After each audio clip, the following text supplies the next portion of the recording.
대한민국은 통계 조사가 아주 잘 이루어지는 나라입니다. 해마다 또 기간마다 여러 가지 주제들과 항목들에서 통계를 내죠.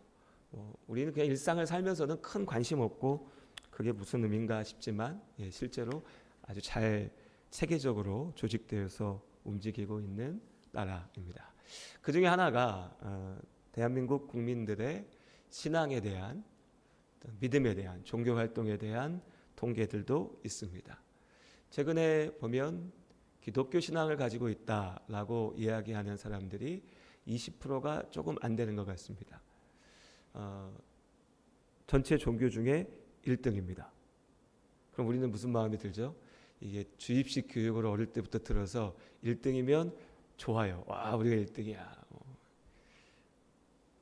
한 5명 정도 중에 한 사람은 기독교인이다. 글쎄 좋아할 일인지 모르겠어요. 그 중에도 허수도 많을 거고요. 여튼 1등입니다. 그래서 어떤 분들은 그런 거를 또 강조하며 얘기하기도 합니다. 대한민국의 기독교회가 가장 많다라고. 근데 저는 그 통계를 보면서 사실 전혀 다른 답을 봅니다. 가장 많은 사람들은 어떤 믿음을 갖고 있는가? 기독교 신앙은 20%라고 치고요. 그러니까 우리가 1등이다. 그럴까요? 아니요. 그 통계에서 가장 많은 사람들이 대답한 답은 뭐냐면 나는 아무런 믿음이 없다. 우리 무신론이라고 얘기하죠. 나는 아무것도 어떤 신도 믿지 않는다. 무신론자의 비율이 50%를 넘어갑니다. 대한민국에 우리가 함께 살아가는 사람들 중에 반 이상은 나는 아무것도 안 믿어. 난 신 같은 거, 하나님 같은 거 있다고 생각하지 않아. 라고 답합니다. 그럼 뭡니까? 우리가 살고 있는 이 땅은요, 이 사회는 우리 기독교인이 제일 많아 1등이야 라고 하는 사회가 아니고요.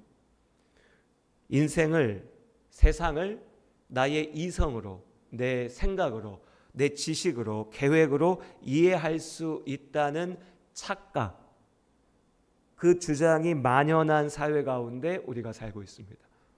많은 사람들은 세상 사는 거 내가 이렇게 저렇게 방향을 정하고 찾고 계획하고 주장하고 배우고 알면 된다라고 생각하면서 삽니다. 반 이상의 사람들이. 이것이 세상의 풍조입니다. 그런데 이 같은 세상의 풍조는 분명하게 한계에 부딪힙니다. 영적인 능력을 강구하는 사람들이 계속해서 나타나죠. 영적인 지식, 영적인 비밀, 영적인 능력을 찾는 사람들이 나타납니다. 그 사람들이 어리석어서 그럴까요? 능력이 없어서 그럴까요? 저 사람들은 세상 살아갈 만한 지식이 없어서, 잘 못 배워서, 힘이 없어서, 가진 게 없어서 저렇게 영적인 거에 가서 매달리는 거야 라고 또 착각합니다. 우리는 이성을 갖고 판단하는데 쟤들은 왜 저럴까? 그런데 그거부터 착각인 것이 가만 보면요, 이 사회를 내 힘과 능력으로 움직인다라고 하는 사람들, 더 잘 배웠고 많이 배웠고 더 많은 것을 내가 손에 쥐고 있고 더 많은 힘을, 부를 가지고 있다고 하는 사람들이 더욱더 이 영적인 것에 매달립니다. 우리 지난 몇 년 동안 봤지 않습니까? 무당을 쫓아다니면서 무속의 힘을 구한다고 하는 사람들이 못 배우고 못 가진 사람들입니까? 아니에요. 잘 배우고 많이 가지고 세상을 쥐고 흔든다고 하는 사람들이 쫓아가서 머리를 조아리고 빌고 가진 것을 내놓고 영적인 무언가를 얻으려고 합니다. 왜요? 그 사람들은 알거든요. 똑똑하니까 알아요. 똑똑하기 때문에 세상이 내 힘대로 안 된다는 걸 압니다. 지혜가 그래도 있기 때문에 이 세상이 눈에 보이는 것이 전부가 다 아니라는 것을 안다고요. 알기 때문에 세상에 많은 사람들은 내가 배운 것, 들은 것, 생각하는 것, 계획하는 것, 내 열심과 노력으로 뭔가 될 것처럼 착각하면서 당당하게 나 아무것도 안 믿어, 나 믿음 없어 라고 말하지만요, 그 이면에서 어떤 이들은 영적인 무언가를 갈급해하면서 세상을 살아갑니다. 그 영적인 능력을 갈망하는 힘이 기독교 신앙과 결합될 때 하나님의 말씀이 왜곡되는 일이 나타납니다. 영적인 무언가를 알고 싶어요. 영적인 무언가 힘이 있다라고 나는 생각해요. 믿어요. 세상이 내 뜻대로 되지 않는다고. 내가 서울대 나와도, 내가 돈이 100억 1000억이 있어도 이 세상이 내 뜻대로 안 된다는 걸 내가 알았다고요. 그러니까 영적인 무언가를 갈급합니다. 그런데 그것을 무당을 찾아가서 갈급하면 무속이 되는 거고, 교회 와서 하나님 앞에 기도하면 하나님의 능력이 된다고요. 앞에 씌워놓은 포장지는 다른데 그 속에 있는 본질은 동일합니다.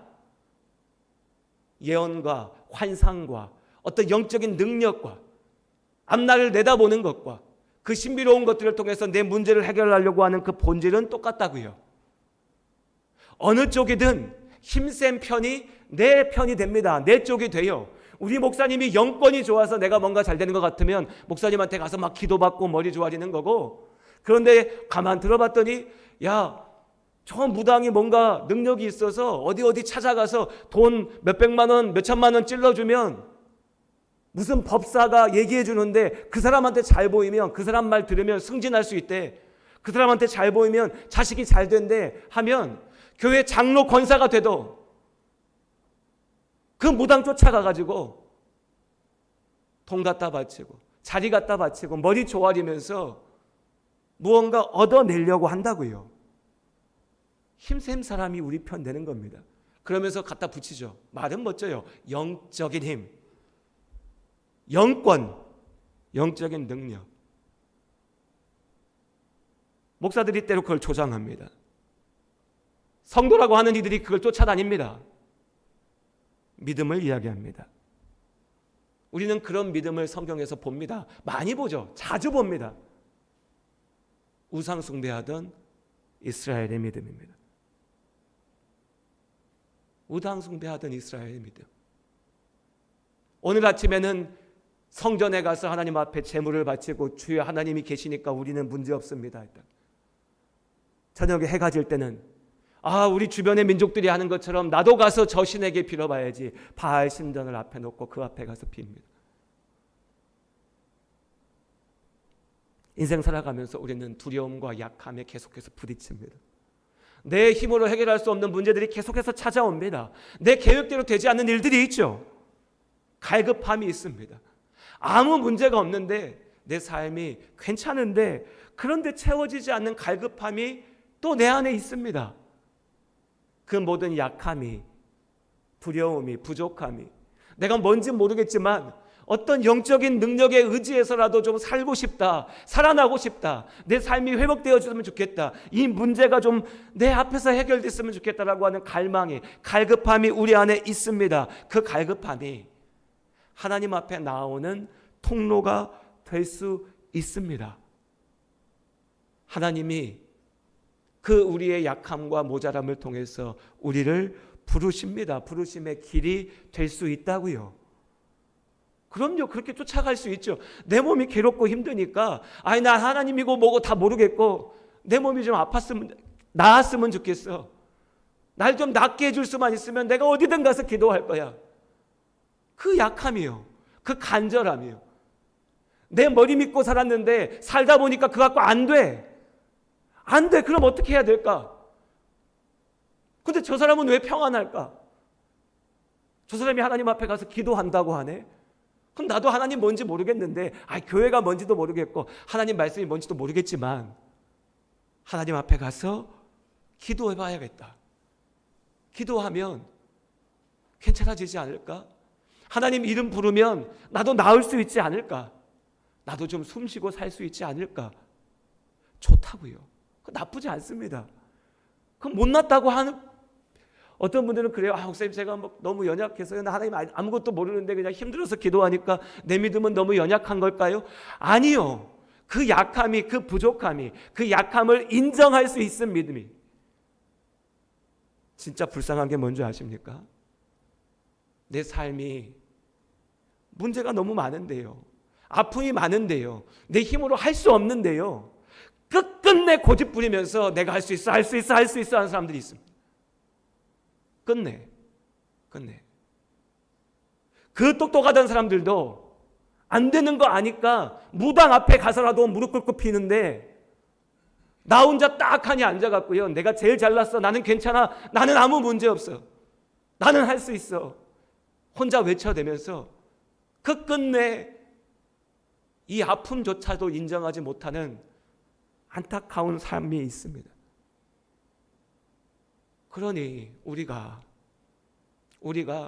내 모자람을, 내 약함을, 내 문제를 가지고 하나님 앞에 나오는 것은 아무런 문제도 아니고 아무런 부끄러움도 아니고요.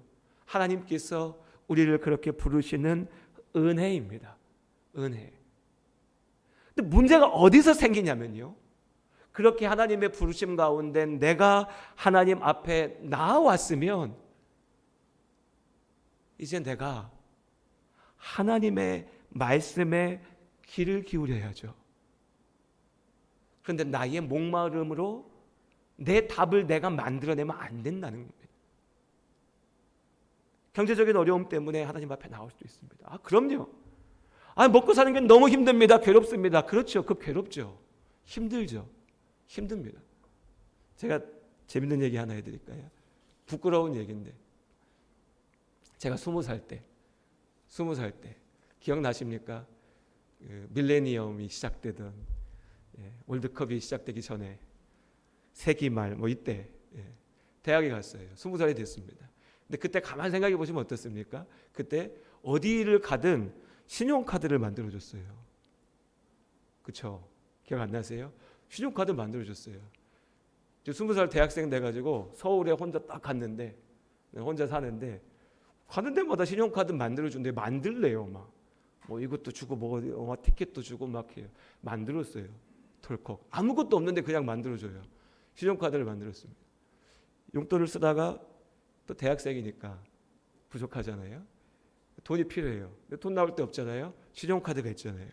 긁어요. 막 씁니다. 처음에는 잘 기억은 안 나는데 한도가 얼마 안 됐어요. 근데 쓰고 갚고 하니까 한도도 늘려줘요. 나중에 가니까요. 제가 그때 100몇십만 원 됐던 것 같아요.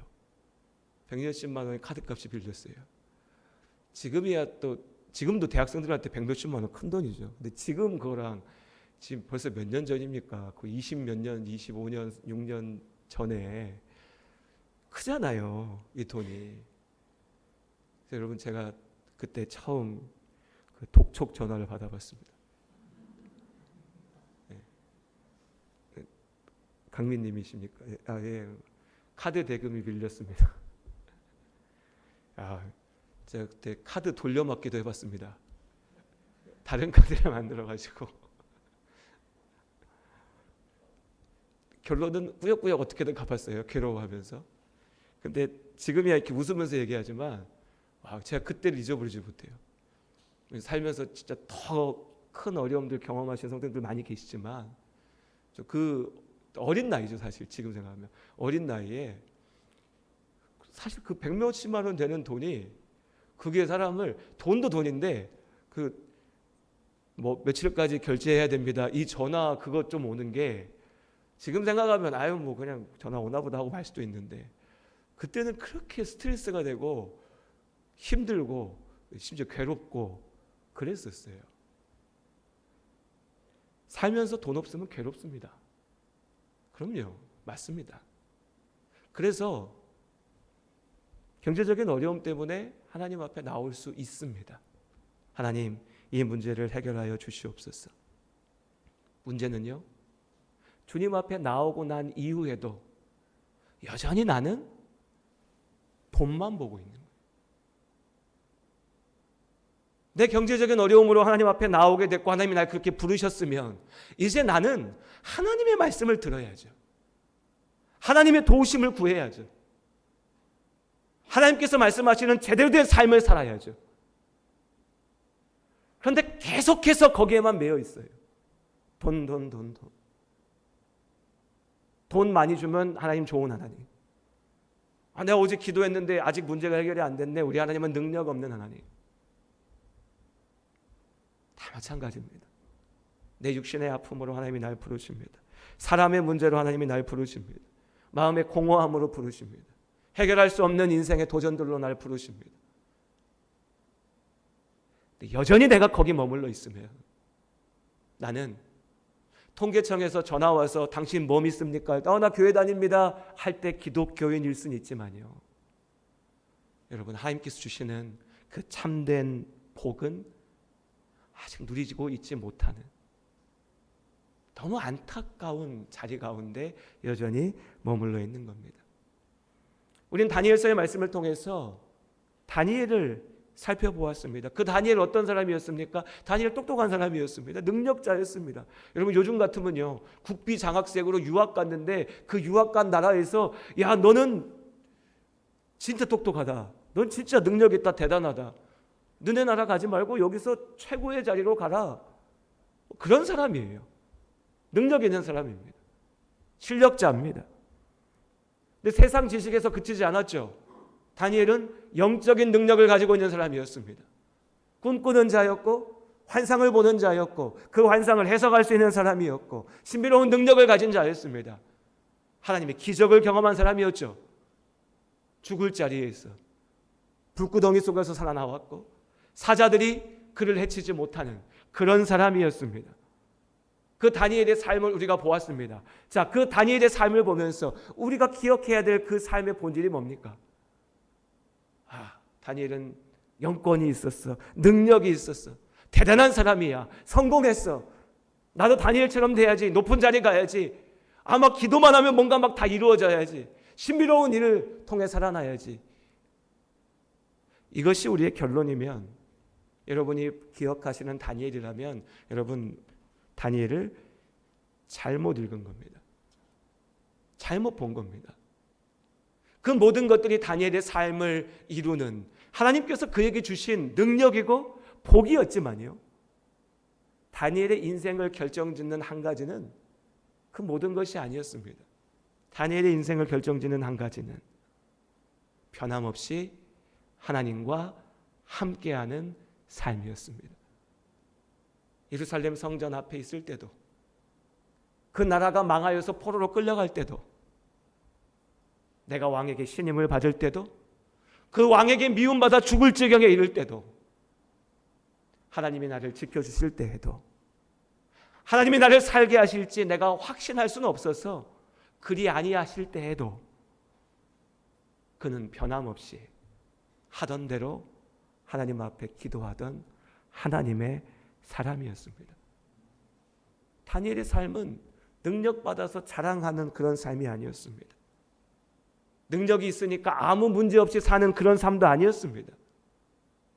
변함없이 주님과 동행하는 삶, 그 삶이 복된 줄로 믿습니다. 하나님께서 우리 성도님들을 하나님 앞으로 부르셨습니다. 다양한 모양들로 부르셨습니다. 우리 성도님들과 대화하다 보면 저도 되게 놀랄 때도 있고, 그러셨구나 싶을 때도 있고, 진짜 하나님의 은혜를 경험할 때도 있고, 하나님이 부르시는 자리자리가, 모양이, 상황이, 그 약함이, 갈급함이, 그 은혜가 우리 안에 있습니다. 그 속에서, 그 자리에서 거기서 멈추지 마시고 하나님 앞으로 온전히 나아가시기를 주님의 이름으로 축복합니다. 진짜 복을 누리시기 바랍니다. 참된 복을. 그래서 주님 앞에 갔을 때 하나님께서 너 참 잘했다, 네 평생의 삶 동안 우리가 함께 했지, 하나님의 그 칭찬받는 우리 모두가 될 수 있기를 원합니다. 그리고 오늘 다니엘 7장의 말씀을 보는 겁니다. 다니엘 7장부터 다니엘서의 말씀의 흐름이 완전히 뒤바뀝니다. 6장까지의 말씀은 다니엘이라고 하는 사람의 삶이었습니다. 그가 어떻게 인생을 살아왔는지의 모양들, 그 속에서 하나님의 일하심을 보았고 은혜를 보았고, 무엇보다 다시 말씀드리지만 우리는 다니엘이 어떻게 무엇을 중심에 두고 살았는지를 우리가 보았습니다. 그런데 오늘 7장부터 마지막 장까지의 말씀은 이제 이 이야기가 아니라 이 삶이 아니라 하나님께서 다니엘에게 환상으로 보게 하신 하나님의 뜻, 그 하나님의 일하심의 모양들을 우리가 말씀 가운데 보게 됩니다. 다니엘에게 보이신 영적인 진리인 거죠. 그런데 이 진리의 말씀들을 읽을 때에 나는 내 눈에 보이는 것만 믿어, 내가 이해할 수 있는 것만 따라갈 거야 라고 하는 사람들에게 이 모든 말씀은요, 그냥 허황된 소리로 들립니다. 무슨 말도 안 되는 소리야? 보긴 뭘 봐. 꿈꿨나 보네, 착각했나 보네, 지어냈나 보네. 허황된 소리로 들리죠. 또 혹은 정반대로 신비로움 그 자체를 갈망하는 사람들, 나도 뭔가 좀 보고 싶어, 나도 듣고 싶어, 나도 막 뭔가 대단한 걸 좀 해보고 싶어 라고 하는 사람들에게 이 말씀은 아주 비밀스러운 특별한 지식으로 읽힙니다. 그런데 이 모든 것들은, 이 모든 생각들은요, 하나님께서 다니엘에게 알게 하신, 그리고 다니엘을 통하여 우리에게 듣게 하시고 보게 하시는 그 하나님의 뜻, 그 본질을 둘러싸고 있는 모양들입니다. 이 모양들을 하나하나 다 걷어내고 나면 남는 것은 무엇이냐? 나를 향한, 우리를 향한 하나님의 뜻, 하나님의 말씀, 그것만이 남습니다. 오늘 7장의 말씀을 보면 내가 뭘 보고 싶어 하는지 우리 그걸 자꾸 생각하게 됩니다. 그러나 여러분, 하나님께서 무엇을 말씀하시는지를 보는 것이 더 중요합니다. 그리고 그것을 이해하기 위해서 이 본문의 말씀에 등장하는 비밀스러운 표현들을 우리가 이해할 필요가 있습니다. 그런데 비밀스럽다고 얘기하니까 이게 뭔가 암호인가, 대단한 영적인 능력이 있는 사람만 알 수 있는 것인가, 이렇게 생각할 수 있는데, 우리 아마 주일 저녁에 오셔서 요한계시록과 선지서들의 말씀들을 함께 계속 나누셨던 분들, 또 성경 공부 함께 하셨던 분들은 기억하실 겁니다. 성경에 여러 책들이 있는데 그 책들 가운데 문학적인 특징들이 있다. 요한계시록과 같이 묵시 문학이라고 불려지는 책들은 그 묵시 가운데서 통용되어지는 해석의 틀이 있다, 이런 말씀드렸습니다. 어려운 거 아닙니다. 여러분, 우리가 기쁘고 좋은 일 있으면, 어제 광복절이었죠. 그럼 뭘 외칩니까? 만세해야죠. 만세. 만세가 뜻이 뭡니까? 한자 그대로 하면 만년입니다. 만년. 만세. 만년 동안 사시옵소서. 옛날에 황제 앞에서 칭송하던 말이었죠. 황제여, 만년 동안 사시옵소서. 왜 만년입니까? 만 1년 살면 안 됩니까? 만이라고 하는 숫자가 많은 걸 의미하죠. 완전한 걸 의미합니다. 가득한 것을 의미합니다. 우리 문화권에서 그렇습니다. 그래서 10,000명이 넘게 있어, 엄청 많이 있어, 우리 그렇게 받아들입니다. 혹시 아파트 4층 사시는 분 계십니까? 안 사십니까? 아니면 일부러 안 가십니까? 아니면 우리 집은 4층이 아니라 F층이야, 이렇게 얘기하십니까? 요즘 젊은 친구들은 여기 관심 없어요. 별 없는데, 저보다 좀 학년이 높으신 분들은 아마 다 아실 겁니다. 우리 옛날에 사자 들어가면 다 싫어했죠. 그래서 아파트도, 아니면 건물도 4층인데 굳이 영어에서 F층 써놓고, 어떤 건물은 제가 예전 기억에 4층인데 4층을 빼놓고 1, 2, 3, 5, 6 이렇게도 가기도 하고 이랬었어요. 이유 우리가 다 알고 있습니다. 굳이 설명하지 않아도 알죠. 왜 4하면 죽을 사자다, 이게 재수없다. 그래서 안 해요. 그 엄청난 설명이 필요하지 않습니다. 아주 직관적이고 그 문화권 안에 있는 사람들은 함께 통용되는 것이죠. 묵시 문학을 읽을 때도 마찬가지입니다. 성경의 다니엘서, 또 에스겔, 또 요한계시록의 말씀을 읽을 때 이런 유대의, 이스라엘의 문화적인 배경들이 표현되어져서 하나님의 뜻을 드러내기 위한 문학적 장치로서 표현됩니다. 어려운 거 아닙니다. 이미 알고 계신 분들도 계십니다. 넷이라고 하는 것은 넷, 세상의 사방을 뜻하고 세상 그 자체를 뜻합니다. 넷은 10가지가 있다. 본문에 10뿔이 달린 짐승, 열은 힘을 뜻합니다. 강함이죠. 7, 7은 완전함을 이야기합니다. 기독교인들은 어렵지 않게 이해할 수 있어요. 왜 7이 완전함인가? 하나님께서 6일 동안 세상을 만드시고 7째 되던 날 쉼을 누리셨습니다. 성막, 성전 가운데 있었던 촛대에는 7개의 등을 올릴 수 있는 자리가 있었고 계시록의 말씀에 7 촛대의 비유들도 그래서 등장합니다. 자, 이것만 알면 됩니다. 오늘 본문의 말씀에 다니엘이 환상 가운데 보았던 것은 무엇이냐면 큰 짐승 넷이 바다에서 몰려 나오는 장면들, 그리고 그 짐승들이 모든 것을 다 무너뜨리고 부서뜨리는 장면들. 그런데 보좌 위에 앉으신 양과 같이 하얗고 깨끗하며 빛나는 어떤 이가 그 짐승들의 영원할 것 같았던 권세를 무너뜨리고 그들을 심판하며 이루시는 나라에 대한 말씀들이 다니엘 7장에 기록되어져 있습니다. 특별히 다니엘 7장 15절 이하의 말씀에는 다니엘이 보았던 그 환상에 대한 해석이 또한 주어져 있죠. 그런데 이 해석도 우리에게 어려움이 되기 때문에 설명을 드립니다. 내 나라가 등장합니다. 이러한 나라들이 있을 거야. 그 나라들이 힘이 엄청 셀 거야. 온 세상을 다 무너뜨릴 거야. 짓밟을 거야. 그리고 그 가운데 하나님의 사람들이, 성도들이 고통받을 거야. 아파할 거야. 힘들어할 거야. 그런데 25절에 보면, 25절의 하반절에 보면 성도들은, 우리 25절 같이 읽어볼까요? 우리 함께 25절 읽겠습니다. 함께 읽습니다. 그가 장차 지극히 높으신 이를 말로 대적하며 또 지극히 높으신 이의 성도를 괴롭게 할 것이며 그가 또 때와 법을 고치고자 할 것이며 성도들은 그의 손에 붙임 바 되어 한 때와 두 때와 반 때를 지내리라. 자, 24절과 25절의 말씀에 이야기하는 것, 세상의 나라입니다. 이 나라가 어떤 나라인지 해석이 분분합니다. 페르시아, 그리스, 로마, 바벨론 쭉 이야기합니다. 그게 본질은 아닐 겁니다. 세상 나라, 세상 권세. 그 가운데 10뿔을 가진 세상을 지배하는 왕.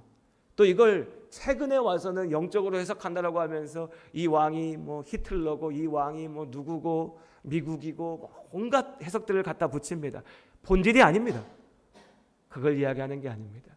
중요한 건 뭐냐면 25절에 그가, 그 악한 자가, 요한계시록의 표현으로 하면 적그리스도가, 사탄이 지극히 높으신 이 하나님을 말로 대적하고 그의 성도를 괴롭게 할 것이고 때와 법, 하나님의 말씀을, 하나님의 질서를, 하나님의 뜻을 무너뜨리려고 할 텐데, 고친다, 왜곡시키고 변질시키려고 할 텐데 성도들은 그의 손에 붙임 바 되어 한 때와 두 때와 반 때, 한 때, 두 때, 반 때. 수학 잘하시죠? 예전에 공부하셨던 분들 기억하실 거고, 한 때, 두 때, 반 때면 얼마입니까? 네, 우리는 배운 사람들이니까 3.5 이렇게 나와야죠. 반 때니까 3.5. 3.5는 뭐의 절반입니까? 7의 반이죠. 세 때 반은 완전함의 때인 7의 절반입니다. 긴 시간입니다. 하지만 끝이 있는 시간이죠. 우리 눈에는 영원할 것 같은 시간이지만 반드시 끝나는 시간입니다. 그 시간들 동안 성도들을 손에 붙들고 아프게 할 것이지만, 우리 26절 말씀 우리 함께 읽을까요? 함께 읽겠습니다.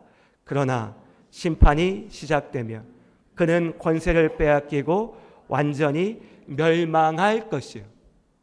완전히 멸망할 것이요. 세상이 모든 것처럼 보여지지만 죄악이 나를 괴롭게 하고 아프게 하는 이 세상의 모든 부조리함과 악한 것들과 죄가 영원할 것 같아서 내 인생이 다 무너져 버릴 것 같지만 그때는 반드시 끝나고 하나님의 심판이 시작되면 그 모든 것들이 완전히 멸망할 것이고, 우리 27절 말씀 마지막 함께 읽겠습니다. 나라와 권세와 온 천하 나라들의 위세가 지극히 높으신 이의 거룩한 백성에게 붙임받으리니 그의 나라는 영원한 나라이라. 모든 권세에 있는 자들이 다 그를 섬기며 복종하리라. 하나님의 나라가 우리 가운데 있는 줄로 믿습니다. 다니엘서 7장의 말씀은 그래서 여러분 복잡하고 어렵고 아닙니다. 그게 궁금하시면 언제든 오셔서 우리 성경 공부해도 좋고 같이 또 나눌 수 있습니다. 그 자료들도 교회 홈페이지 막 올라가 있고 그렇습니다. 그 중요하지 않습니다. 오늘 다니엘서 7장의 핵심은, 본질은 어렵고 새로운 것도 아닙니다. 죄로 인하여 무너진 이 세상은 고통 가운데 있습니다. 사탄의 손 가운데 붙임바되어 있습니다. 그래서 우리가 때로 하나님 이게 뭡니까? 왜 저 악이 힘을 발휘해야 됩니까? 왜 우리가 이렇게 서로 괴로워야 되고 아파야 됩니까? 왜 내 사랑하는 사람의 아픔을 내가 보면서 눈물을 흘려야 됩니까? 가슴치지만 하나님은 이 땅의 삶이 그렇다라고 말씀하십니다. 그러나 한때와 두때 반의 시간이 지나고 나면 하나님의 때가 이루어지는 그 때가 오면, 지금 하나님의 성도들이 고통받고 아파하고 패배하는 것처럼 보이지만 하나님께서 그 악을 반드시 심판하시고, 우리가 진 것이 아니라, 우리가 무너지는 것이 아니라 영원한 하나님의 나라가 우리 가운데 있다. 18절의 말씀에 보면 지극히 높으신 이의 성도들이 나라를 얻으리니 그 누림이 영원하고 영원하리라. 하나님의 영원한 나라가 우리 가운데 있는 줄로 믿습니다. 그럼 여러분, 우리 어떻게 살아야 됩니까? 그럼 어떻게 살아야 될까요? 10년 뒤에 나의 모습을 확신할 수 있다면 오늘 내 앞에 보이는 것이 내 인생을 결정짓는 게 아닙니다. 10년 뒤에 내가 분명히 아는 그때의 모습으로 나아가죠. 그래요. 그래서 우리가 예언 듣고 싶은 거예요. 그래서 내가 1년 뒤를 알고 싶은 거고 10년 뒤를 알고 싶은 겁니다.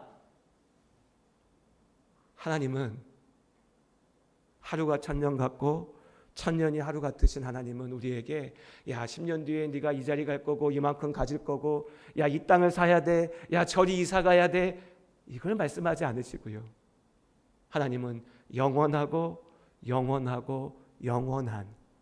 하나님 나라가 우리 안에 있음을 선포하시고 약속하셨습니다. 암살이라는 영화가 있습니다. 보신 분들 많이 계실 겁니다. 어제 광복절인데 암살. 거기에 밀정이 나오죠. 배신자가 나오죠. 배신하는 사람. 이정재 배우가 그 역할을 했습니다. 명대사가 있죠. 나중에 광복이 되고 살아남은 독립군들에게 처형당하면서 하는 말이, 이렇게 될 줄 알았으면 내가 친일 안 했다. 광복될 줄 알았으면 나도 친일 안 하지. 다시 이렇게 될 줄 알았으면 나도 안 하지. 근데 내가 봤을 때 그때는 일본에 붙어야 잘 살 수 있을 것 같으니까, 그래서 내가 그렇게 산 거지. 비겁한 말인가요? 예, 비겁한 말인데 또 생각해 보면요, 맞는 말이죠. 우리 그렇게 살지 않습니까? 광복이 안 됐으면 이 사람의 선택은 옳았던 걸 거예요. 광복이 됐으니까 실패한 거죠. 자, 그런데 우리 하나님은, 우리를 사랑하신 하나님은 우리를 아무것도 모르는 어둠 가운데 던져놓지 않으십니다. 야, 너 앞으로 어떻게 될 것 같아? 네가 한번 잘 선택해봐라. 이렇게 두지 않으신다고요. 하나님께서 우리에게 말씀하십니다. 알게 하셨습니다. 약속하셨습니다. 영원한 하나님의 나라가 우리 가운데 있는 줄로 믿습니다. 그래서 우리는 핑계할 수 없습니다. 변명할 수 없습니다. 주님 다시 오시는 그날 그 앞에 서서, 이럴 줄 알았으면 내가 예수님 잘 믿었죠. 이럴 줄 알았으면 내가 그 아무것도 아닌 것들 쫓아다니면서 괴로워하지 않고 하나님만 바라보고 살았죠. 핑계할 수 없습니다. 왜냐하면 하나님께서 우리에게 이미 말씀하셨기에 하나님 나라가 우리 안에 있습니다. 그러니 여러분, 이 한 주간의 삶을 살아가시면서 우리에게 알게 하신 이 말씀대로 영원하고 영원한 그 하나님 나라를 바라보면서 하나님의 백성답게, 하나님의 자녀답게 오늘을 살아내시기를 주님의 이름으로 권면드립니다. 기도하겠습니다. 하나님,